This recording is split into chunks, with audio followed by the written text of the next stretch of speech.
भारत माता की બે હાથ ઊંચા કરી મોટી વાળીને બોલો, ભારત માતા की भारत माता की भारत माता की।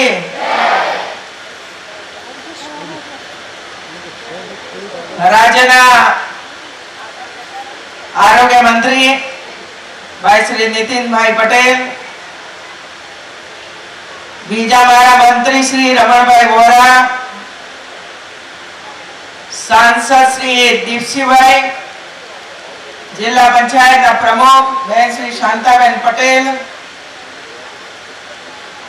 आदिवासी विकास निगम अध्यक्ष बहन श्री रमीलाबेन बारा, धारासभ्य श्री राजेंद्र सिंह चावड़ा और अश्विन भाई कोटवाल, जिला भाजप प्रमुख श्री पृथ्वीराज भाई पटेल, मिल्क फेडरेशन ना चेयरमैन श्री जेठाभाई पटेल, जिला पंचायत तालुका पंचायत ना सौ जनप्रतिनिधि भाइयों बहनों, मंच पर विराजमान अन्य सौ महानुभावों, जिला ना सौ अधिकारी श्रीओ, उपस्थित समाजना सौ આગેવાનો, ઉપસ્થિત માતાઓ, મારા બાળકો,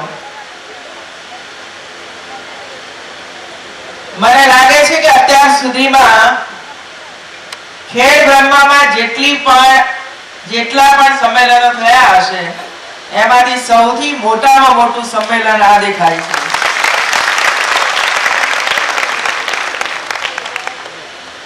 खेड़ ब्रह्मा आवो, विजयनगर में आवो तो बहु तो 5000 ने भेगा करता करता दम निकली जाए मारे। कारण के पहला पण खेड़ ब्रह्मा में रमीलाबेन बारानी चूंटणी में आगे આવ્યા હતા અને એ વખતે ગામડે ગામડે તમને બધાને મળવા માટે આવતા હતા। એ વખતની પરિસ્થિતિ એ પણ મેં જોઈ છે અને આજના દર્શન પણ મેં કર્યા તમારા બધાના। વાવણીનો સમય હોવા છતાં ખેતીવાડીનું કામ કરવાનું હોવા છતાં પણ આટલી મોટી સંખ્યામાં પહેલા તો માતાઓ ઉપસ્થિત હોય એ જ મારા માટે આશ્ચર્યની બાબત છે।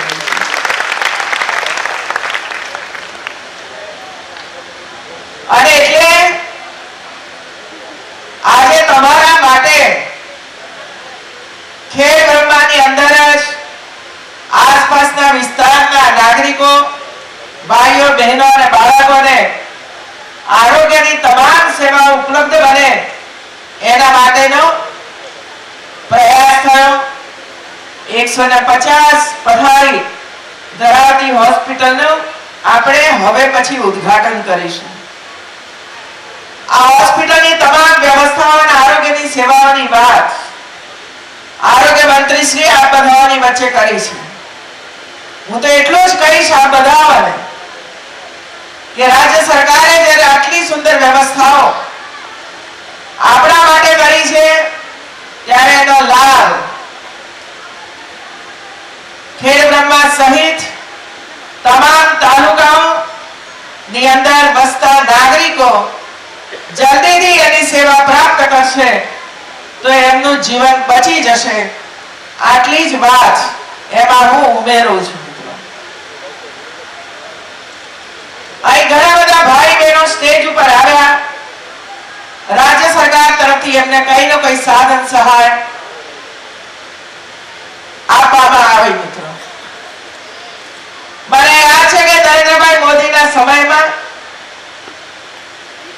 धीरे धीरे करीने आदिवासी भाई बहनोने जमीनना पट्टा आपवामां आवता हता, पण मात्र एक पट्टो ज आपवामां आवतो के आ जमीन तमारी अने तमारे खेडवानी छे, पण एनो हक અને अधिकार 7/12 માં એમનું નામ વારસાઈ કરવાનો અધિકાર અને ક્યાંક 2-5 હજાર રૂપિયા બેંકમાંથી લોન લેવી હોય તો લોન લેવા માટે આ જમીનનો પટ્ટો મૂકી નહોતા શકતા. આ વર્ષો સુધી આ પ્રશ્ન આપણી સામે ઉપસ્થિત હતો. રાજ્ય સરકારે એક મહત્વપૂર્ણ નિર્ણય 1 અઠવાડિયા પહેલા કર્યો કે રાજ્યની અંદર 73,000 કરતા વધારે આદિવાસી ભાઈઓ બહેનોને પટ્ટા આપવામાં આવ્યા છે. હવે એમનો હક એમને પ્રાપ્ત થાય, જમીનની માલિકી એમને મળે, એના માટે રાજ્યના મહેસૂલ વિભાગે વિચાર કરવો જોઈએ. અને એટલે આપણી સરકારે નિર્ણય કર્યો કે જે ભાઈ બહેનોને જેમને પણ પટ્ટો આપવામાં આવ્યો છે એ પટ્ટાનો પહેલી માપણી થઈ જાય. માપણી થઈ ગયા પછી જમીન કેટલી છે, એનો જમીનનો આકાર કેવો છે, એને ધ્યાનમાં રાખીને 7/12 ની અંદર પતિ અને પત્ની બંનેનું નામ સામેલ થાય અને એનો હક અને અધિકાર એને પ્રાપ્ત થાય. જેમ બીજા ખેડૂતોને આ હક પ્રાપ્ત થયો છે એ જ રીતે તમને પણ પ્રાપ્ત થાય એનો નિર્ણય કર્યો અને આજે એ કામનો આપણે આરંભ કરી દીધો. 5 જેટલા આદિવાસી ભાઈ બહેનોને 7/12 ની નકલ એનો હક પત્રકમાં એની નોંધ પણ થઈ ગઈ અને 1 મહિનો થયા પછી તમને પાકી નોંધ તમારા હાથની અંદર આપી દેવામાં આવશે અને એટલે તાલુકાની જગ્યાએ જઈને તમારો હક પત્રક 7/12 બધું જ તમને મળી જશે મિત્રો. હવે તમને જે 7/12 નો ઉતારો આપવામાં આવ્યો જેમાં પતિ અને પત્ની બંનેનું નામ લખવામાં આવ્યું છે. બહેનો તમે ખાસ યાદ રાખજો. એવું છે તમારું નામ પણ એની અંદર ઉમેરવામાં આવ્યું છે અને એટલે વારસાઈ જ્યારે થશે ત્યારે તમારો અધિકાર પણ એની અંદર રહેશે મિત્રો. તમે વારસાઈ પણ કરી શકશો તમારા સંતાનોને. તમારે બેંકમાંથી લોન લેવી હશે તો લોન લેવા માટે આજ 7/12 નો ઉતારો તમે આપીને લોન પણ લઈ શકશો અને આગળનું કામ કરી શકશો. આવો એક મહત્વપૂર્ણ નિર્ણય રાજ્યની સરકારે કર્યો અને આખા રાજ્યની અંદર જ્યાં પણ આદિવાસી ભાઈ બહેનો વસે છે એમને એમનો અધિકાર આપવાની શરૂઆત થઈ. બીજું, જ્યાં પણ 25 પરિવારો એક જગ્યાએ વસતા હશે એને રેવન્યુ ગામ તરીકે જાહેર કરી રહ્યા છીએ. રેવન્યુ ગામ તરીકે જાહેર કરવાનું. એને કારણે તમારે કયા ગામની અંદર તમારે રહેવું છે, તમારે નામ નોંધાવવું છે ગામની અંદર જેથી મતદાર યાદીમાં નામ આવે, એની પણ છૂટછાટ આપવામાં આવી છે કે તમે કોઈ ખેતરની અંદર 1 કિલોમીટર દૂર રહેતા હો તો તમે કયા રેવન્યુ ગામ સાથે જોડાવા માંગો છો એ તમે નક્કી કરજો જેથી કરીને તમારું નામ એ ગામની અંદર ઉમેરવા દેવામાં આવશે મિત્રો. આવા 2 મહત્વપૂર્ણ નિર્ણયો આદિવાસી વિસ્તારના ભાઈઓ અને બહેનોને જે વર્ષોથી કરતા હતા એવા નિર્ણયો કરીને ગુજરાતના તમામ આદિવાસી ભાઈ બહેનોને લાભ પ્રાપ્ત થાય એના માટે કામની શરૂઆત કરી છે. અને આવતા 3-4 મહિનાની અંદર આ કામને આપણે પૂર્ણ કરીશું. આપણા અધિકારીશ્રીઓ પણ એ કામ માટે લાગ્યા છે. આપની પાસે આવે ત્યારે જમીનની માપણી થાય ત્યારે આપણે ધ્યાન આપવાનું છે જેથી કરીને જમીનની માપણીમાં પાછળથી આપણને કોઈ મુશ્કેલી ન થાય અને કોઈ ફરિયાદ ન રહે એના માટે પણ તમે પોતે જ સજાગ રહેજો જેથી કરીને તમારી જમીન તમારા નામે થાય. ખાસ કરીને ઘણા બધા ઠેકાણે વન મંડળીઓની બહેનોને મળતી હોય છે. વન મંડળીઓની અંદર કામ કરતી માતાઓ અને 2 ફોરેસ્ટ વિભાગના અધિકારીશ્રીઓને પણ વાત કરતી કે વનની અંદર કામ કરનારી જે બહેનો છે એ તો વનની અંદર જાય, સવારના પોરમાં કામ કરે, સાંજે પાછા આવે, અને આપણે રસીકરણનું કામ કરીએ. રસીકરણ કરવા માટે ડોક્ટરો આપણા ત્યાં આવે, ગામમાં આવે, તારી આપણી બેન એ જંગલમાં હોય, કામ કરતી હોય, અને એટલે રસીકરણનું કામ પૂર્ણ નહોતું થતું. હવે આપણે નિર્ણય કર્યો છે કે રસીકરણ કરવાનું કામ હોય કે પછી મેડિકલ કેમ્પ કરવાનું કામ હોય, એ વનમંડળીઓનું કામ કરનાર બહેનો જ્યાં પણ હશે ત્યાં એમના ત્યાં ડોક્ટરો જ હશે, અને તમારી આરોગ્યની ચકાસણી કરીને તમને કોઈ રોગ છે કે નહીં એ પણ જોઈ લેશે. આવા મહત્વપૂર્ણ નિર્ણયો રાજ્ય સરકારે કર્યા છે, અને આજે મને કહેતા આનંદ થાય છે કે વનમંડળીની એના પરિવારોની આજે ચકાસણી થઈ, કેમ્પ કરવામાં આવ્યો, જેમાં 715 બહેનો અને બાળકો આની અંદર આવ્યા, કેમ્પની અંદર આવ્યા, ચકાસણી થઈ, અને એમાંથી 13 વ્યક્તિઓ ગંભીર બીમારી વાળી નીકળી, અને 3 જેટલા બાળકોને પણ હાર્ટનો પ્રોબ્લેમ હતો, હૃદયનો પ્રોબ્લેમ હતો, અને એટલે આ 13 અને 3 એમ કરીને 16 વ્યક્તિઓને અમદાવાદની સિવિલ હોસ્પિટલની અંદર રિફર કરી દેવામાં આવ્યા છે કે જેથી કરીને બહેનો અને ભાઈઓ અને બાળકો બચી જાય બહેનો, અને ત્યાં અદ્યતન સારવાર એમને પ્રાપ્ત થશે, જેથી કરીને ભવિષ્યની અંદર એ બહેનો કે ભાઈઓ અને બાળકો ને વધારે બીમારી ન થાય, પણ બીમારીનો ઘટાડો થઈને છેલ્લે એક સ્વાસ્થ્ય એમનું સારું થાય, એના માટેનો સતત રાજ્ય સરકાર પ્રયાસ કરે છે. હું સાબર ડેરીના અધ્યક્ષ અને સાબર ડેરીના સૌ કરતા હર્તાઓને અભિનંદન આપું છું. આજે સુંદર મજાનું કામ એમણે કર્યું છે, અને આ કામ કરવા જેવું છે. મને સૌથી વધુ કામ કરવાનો આનંદ આવતો હોય તો પહેલો મારા બાળકોનું ધ્યાન રાખવાનું, એમના શિક્ષણની વાત કરવાની હોય છે. બીજો આનંદ આવે છે મહિલાઓની મુશ્કેલીઓનું નિરાકરણ કરવાનું હોય છે. મહિલાઓની મુશ્કેલીઓ, અને એમાં આવા છેવાડાના બહેનો જે બોલી ન શકે, સમજી ન શકે, કોઈ એમને લઈ જવા માટે તૈયાર ન હોય, વિશેષ કામ કરવાનું હોય, એવા સંજોગોની અંદર એમના સ્વાસ્થ્યની ચિંતા કરવી એ રાજ્ય સરકારની ફરજમાં આવે છે. અને એટલા માટે કેન્સર, ડાયાબિટીસ, બીપી આ બધાઓની માપણી આપણે કરીએ છીએ. આપણા બાળકો કુપોષિત છે, માતાઓ પણ કુપોષિત છે, અને એટલે માતા કુપોષિત હોય તો પછી કુપોષિત બાળક જન્મે વાળો 30 કિલો વજન ધરાવતી 22 વર્ષની કન્યા કે 18 વર્ષની કન્યા જેનું વજન માત્ર 30 કિલો છે, એ જ્યારે પ્રેગ્નન્ટ થાય, સગર્ભા થાય, બાળકનો જન્મ આપવાની હોય ત્યારે કેવું બાળક જન્મે? ઉંદરડાનું બચ્ચું હોય ને એવું, ઉંદરડાના બચ્ચા જેવું બાળક જન્મે.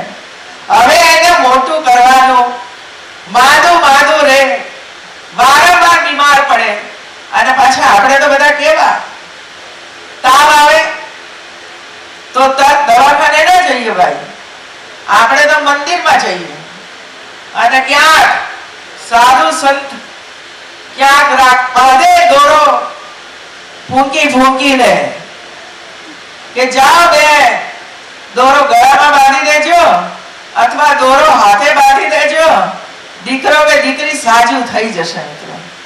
હવે આ દોરા ધાગાથી જો બાળક કે વ્યક્તિ સાજી થઈ જાય તો આવી બધી હોસ્પિટલોની જરૂર પડે ખરી?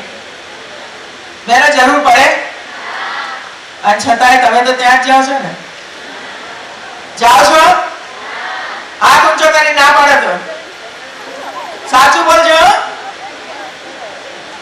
તમારે ત્યાં મંદિરમાં જ્યાં જવું હોય ત્યાં જજો, પણ સૌથી પહેલા ક્યાં જશો?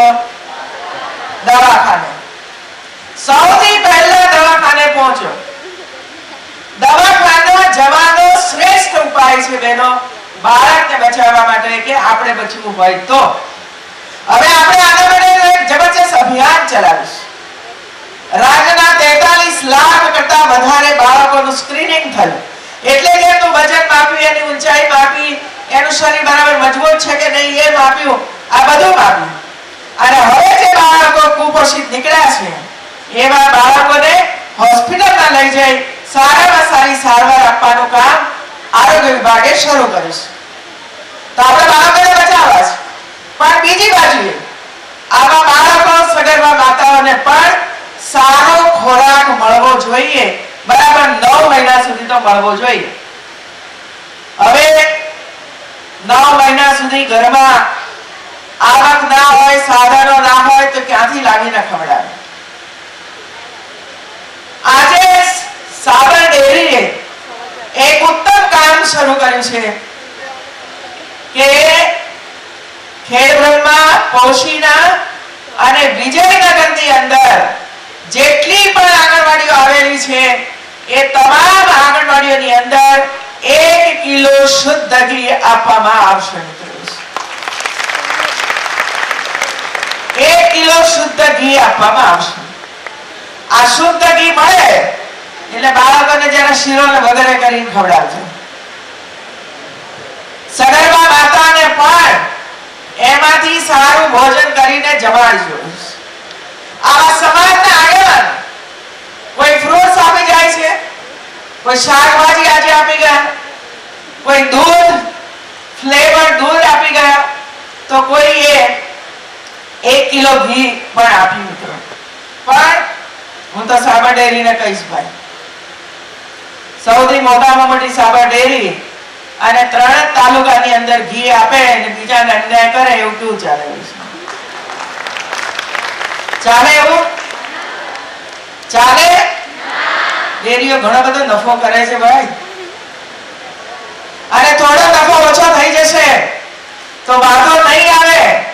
એનો ઉપયોગ જ્યારે બાળકો માટે થશે ત્યારે એ બાળકો સશક્ત બનશે, અને સશક્ત બાળક એ ગુજરાતની મૂડી છે. મિત્રો એ ગુજરાતની મૂડી છે. તમે મૂડી ગણો છો બેંક બેલેન્સ, કે બેંકમાં કેટલા રૂપિયા છે, અને આપણે કહીએ ભાઈ બેંકમાં 10 લાખ રૂપિયા છે, કરોડ રૂપિયા છે, પણ આ ત્યારે કામ આવશે કે જ્યારે શરીર સારું હશે ત્યારે. નહીતર ઉડી ગયા તો ગયા, બેંકમાં નાના રહી જશે ને કોઈ પાછળ કરશે જ નહીં કશું એવું છે. અને એટલે આપણું બાળક એ આપણી મૂડી છે, અને આપણું બાળક એ સશક્ત બને, રોગિષ્ટ ન હોય એના માટેનો સતત પ્રયાસ સાબર ડેરી કરતી રહી છે અને કરશે એવો મને પૂરો વિશ્વાસ છે, જેથી કરીને આખા સાબરકાંઠાની તમામે તમામ આંગણવાડીઓની અંદર ઘી પહોંચે એવી વિનંતી હું કરું તો અસ્થાને નથી. મિત્રો કારણ કે હવે જેઠાભાઈ તો અમૂલ ફેડરેશનના અધ્યક્ષ પણ બન્યા છે, એટલે ત્યાંથી પણ લઈ આવે. હા, ત્યાંથી લવાય ભાઈ. એમને ત્યાં થોડું આપવાનું, થોડું આપણે ત્યાં લઈ આવવાનું એવું છે. મને કહેવામાં આવ્યું કે જેઠાભાઈએ સ્વીકારી લીધું છે એવું છે, અને એટલા માટે જેઠાભાઈ સહિત એમની આખી ટીમને હું અભિનંદન આપું છું. હું વચ્ચે પોળો નો જ્યારે પ્રદર્શન યોજ્યું ગઈ દિવાળીની આજુબાજુ, ત્યારે પોળોમાં 1 દિવસ મેં વિતાવ્યો હતો. આજે એ પોળોની અંદર વધારે કામ કરી શકે અને આર્થિક ઉન્નતિ કરી શકે એના માટે આપણા 3 યુવાનોને કીટ આપવામાં આવી છે, જેથી કરીને જે કોઈ ટુરિઝમ માટે આવશે, ફરવા માટે આવશે, એ બધાને એનો લાભ પ્રાપ્ત થવાનો છે. નાના કામ પણ ધીરે ધીરે કરીને મોટા થતા હોય છે. મધ ઉછેર કશું જ કરવાનું નથી ભાઈ, મધ ઉછેર માટે કાંઈ કરવાનું નથી એવું છે. અને એટલે એક પેટી એ તમારા ખેતરના એક ખૂણાની અંદર મૂકી રાખો, મધમાખી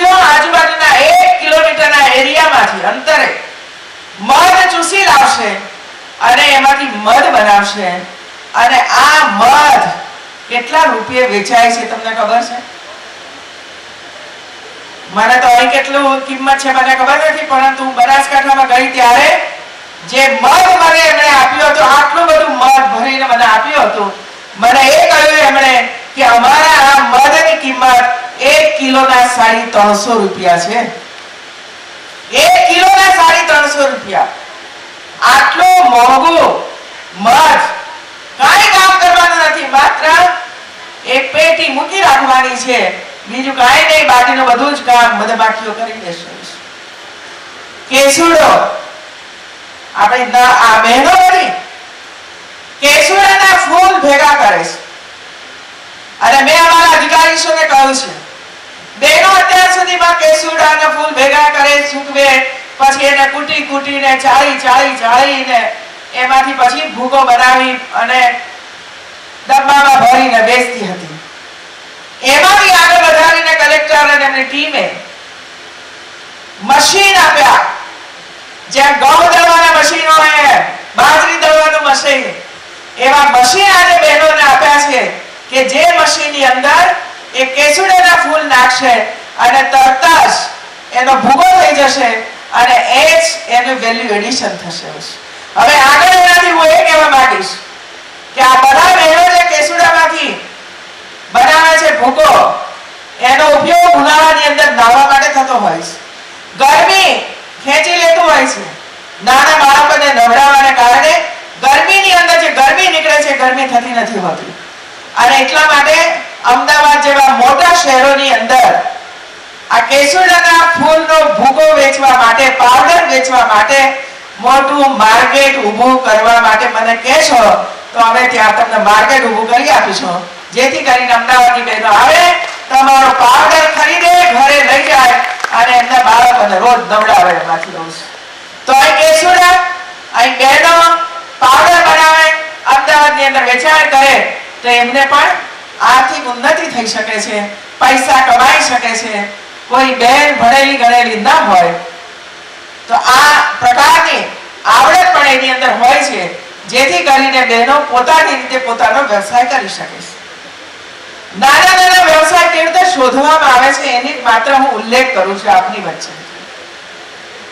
1 વર્ષ પહેલા આપણા વડાપ્રધાન નરેન્દ્રભાઈએ નક્કી કર્યું કે ભાઈ કિસાનોને અમે જે ખાતર આપીએ છીએ એ ખાતર, કેટલું ખાતર બારોબાર ગેરકાયદેસર વેચાઈ જાય છે અને કેમિકલની ફેક્ટરી ધરાવતા વેપારીઓ આ ખાતર લઈ જાય છે, એમાંથી કેમિકલ બનાવે છે અને એને કારણે ખેડૂતોને સમયસર અને પૂરતા પ્રમાણમાં ખાતર મળવું જોઈએ એ એમને મળતું નથી. એની ફરિયાદો સતત રાજ્ય સરકાર પાસે આવતી હોય છે અને એટલા માટે વૈજ્ઞાનિકોએ કહ્યું કે સાહેબ આ જે ખાતર છે સફેદ છે, આ ખાતરને કલર કરી દો, પણ ખાતરને કલર કેવી રીતે કરવો અને કલર કરીએ તો એ કલર પાકને પાછું નુકસાન ન થવું જોઈએ, પાકને ફાયદો થવો જોઈએ.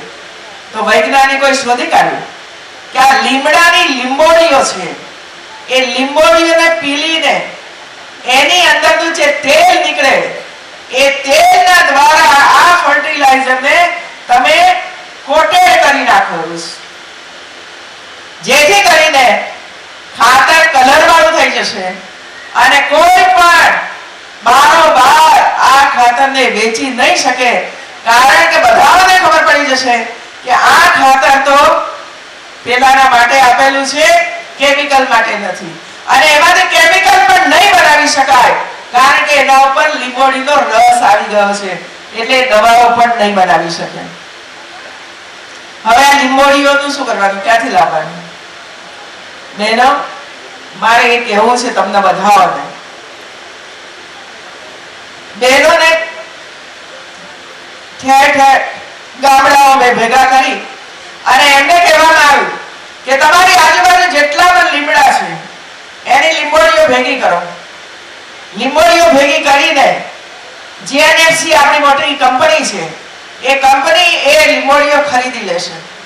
તો બહેનોએ 1-1 કિલોના પેકેટો બનાવ્યા અને શરૂઆતની અંદર 1 કિલોના 7 રૂપિયા લેવામાં આવતા હતા, પણ જે સ્પર્ધાને વગેરે થયું, વધારે લીંબોડીઓની જરૂર ઊભી થઈ એટલે 12-13 રૂપિયા પણ 1 કિલોના એમને પ્રાપ્ત થયા. માત્ર 1-1.5 મહિનાની અંદર 14 કરોડ જેટલી જંગી રકમ આ બહેનો લીંબોડી ભેગી કરવામાં કમાઈ ગઈ. હવે ધંધો સારો કે ખોટો? સારો કે નહીં? ક્યાંય જવાનું જ નહીં, ઘર આંગણે લીંબોડી ભેગી કરો અને નજીકના સેન્ટર ઉપર પહોંચાડી દો, કિલો આપી આવો, 14 રૂપિયા લઈને ઘરે આવો. અને 30 દિવસ આ કામ આપણે કરીએ તો 400 જેટલા રૂપિયા એક જ મહિનાની અંદર આપણે કમાઈ લઈએ. અને આ 400 રૂપિયા એક મહિનાની અંદર આપણને મળી જાય તો આપણા ઘરની અંદર કોઈ બેન સુવાવડાવવાની હોય તો આ 400 રૂપિયા સીધા સુવાવડી બેનને સરસ મજાનું ભોજન આપવામાં આપણે એને આરામથી વાપરી શકીએ. તો હવે દર વર્ષે આ કામ થવાનું છે. તો હું તમને એટલા માટે કહેવા માટે આવી છું, લીંબોડીઓ જેવી પણ લીમડા ઉપર શરૂ થાય ત્યાં જ લીંબોડીઓ ભેગી કરવા માંડશો તો તમને પણ એટલા જ રૂપિયા એની અંદરથી પ્રાપ્ત થવાના છે. અહીં ઘણું બધું આપવામાં આવે, બધાની વાત આપની વચ્ચે હું નથી કરતી, પરંતુ જ્યારે ખેડબ્રહ્મા પોશીના અને ખાસ કરીને પોશીના તાલુકો અને બાજુમાં રહેલો બનાસકાંઠા તાલુકો, કુદરત જ્યારે વરસાદ આપે કે ન પણ આપે એના ઉપર જ બધો આધાર રહેલો છે. એક અઠવાડિયા પહેલા અમરેલી ઉપર ભારે વરસાદ થયો અને 15 દિવસ 10 દિવસ પછી બનાસકાંઠા ઉપર ભારે વરસાદ થયો. એમાં પોશીના પણ સપડાયું. 3 દિવસ સુધી 10 ઇંચ 15 ઇંચ વરસાદ પડતો રહ્યો.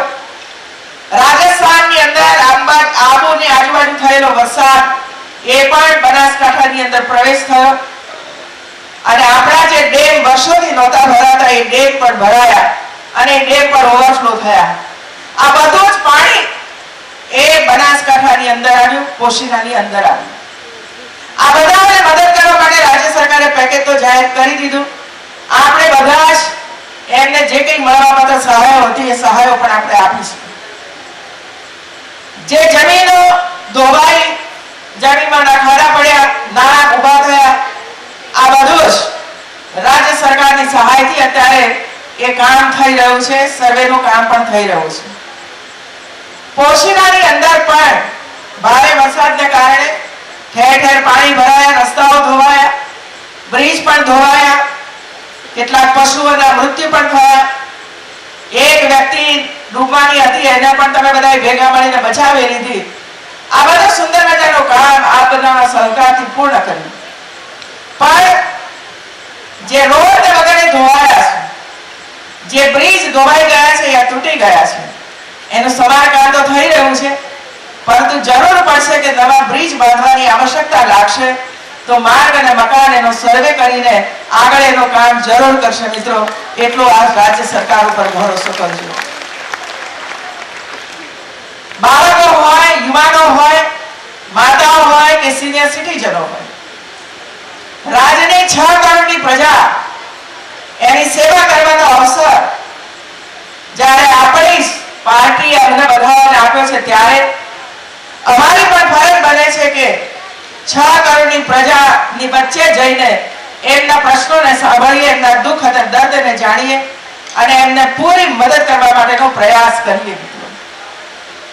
અને એટલે જ આવી સુંદર મજાની હોસ્પિટલો હોય કે મેડિકલ કોલેજ આપવાની બાબત હોય કે પછી સેન્ટર ઓફ એક્સલન્સ પ્રાંતિજની અંદર આપવાની બાબત હોય કે જેને કારણે કિસાનોને પ્લગ નર્સરી દ્વારા રોપા પ્રાપ્ત થાય, એવી અનેકવિધ યોજનાઓ વધારવા માટે રાજ્ય સરકાર શરૂ કરી છે.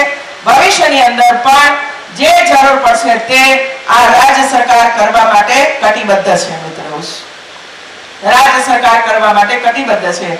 આપ સૌએ અમને ને ખાસ કરીને મને જે અવસર આપ્યો છે આ બધાની સેવા કરવા માટેનો એ અવસર, એ ઉપરાંત આજે જે ભાઈ બહેનોએ સ્વાગત અને સન્માન કરીશું. અને મારું સ્વાગત એ માત્ર મારું સ્વાગત નથી બહેનો ભાઈઓ, પણ એ ગુજરાતની 3 કરોડની બહેનોનું સન્માન છે. ગુજરાતની 3 કરોડની બહેનોનું સન્માન છે, એમનું ગૌરવ છે. અને એટલા માટે મારી જવાબદારી છે, આપ સૌ અમારી પર ભરોસો કરજો, અમારી પર વિશ્વાસ મૂકજો, અમારા કરેલા કામો તમારી નજર સમક્ષ રાખજો. આ ઠાલા વચનો નથી આપ્યા, પરંતુ આપેલું વચન પૂર્ણ કરવા માટેની સંપૂર્ણ જિમ્મેવારી, સંપૂર્ણ જવાબદારી રાજ્ય સરકારે નિભાવી છે, પછી એ કોઈ પણ વિભાગ હોય. તો આજે આવું એક સુંદર કામ સેન્ટર ઓફ એક્સલન્સ પ્રાંતિજની અંદર એનું ઉદ્ઘાટન કરી લાવીશું. અને અહીં 150 બેડ 150 પથારીની હોસ્પિટલ નું પણ આજે આપણે ઉદ્ઘાટન કરવાના છીએ. આવા અનેક કામ રાજ્ય સરકાર તરફથી થઈ રહ્યા છે. આપ સૌએ મારું સ્વાગત સન્માન કર્યું એ બદલ સૌનો આભાર વ્યક્ત કરું છું.